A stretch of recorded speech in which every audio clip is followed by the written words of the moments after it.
Hello, my name is Alan Rogers. I usually go by my middle name Shane, but for this course, either Shane or Alan is acceptable. The meaning of my name Shane shares that as the same meaning of the name John, God's gracious gift. However, I was named not for that meaning. I was named for the 1953 movie Shane. Considered one of the better Westerns to come out of Hollywood, I was also named after the actor who played Shane, Alan Ladd. Thus, my name is Alan Shane. I initially worked in food and beverage for 30 plus years before relocating to Columbia, Missouri following Hurricane Katrina. I completed my bachelor's degree in business management with a major in human resources. I proceeded to work in human resources for 5 years, then went on to work at Apple as a genius in the Genius Bar prior to the pandemic. Upon being laid off during the pandemic, I returned to school, Arizona State University, for a master's degree in organizational leadership, and I graduated this past December. I chose to enroll in a second master's degree in education, focusing on global education, this past January, as cultural diversity and teaching is a passion of mine. My teaching experience and background is extensive, but not in the traditional field of education. I trained employees and managers throughout my career, educating them in areas such as customer service, financial documentation, operations, and career growth.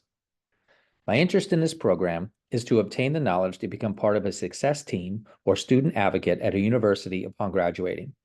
I chose global education because I believe higher education will need reliance on students from outside the United States due to the pending enrollment cliff experts say are coming in 2025. One point of interest for me is applying my recent knowledge and research and sociology behavioral interests to aid the education system and students. For example, the grading rubric that is regularly applied to deliver grading is something I think needs to be changed. The rubric initially is seen as a way to keep the playing field level and apply a standardization grading process fair to all students. However, I would argue the rubric fails in this attempt as bias cannot be removed. As long as the student identifiers are known to the educator, conscious and unconscious bias exists. The readings so far are very encouraging to me to address my goals. For example, Chapter 1 explores cultural aspects for education, something I believe is crucial to address future enrollments. Quoting from Chapter 1, quote, across the world, more than 4.1 million higher education students attend college outside their country in 2010, end quote. This directly applies to the reasoning of why my passion for education and enrollment in this program exists. The United States higher education system will need to pay close attention to international students to keep their enrollment levels at an acceptable rate.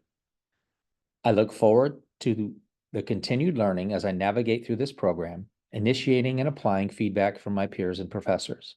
I wish all of you the best of luck. Cheers.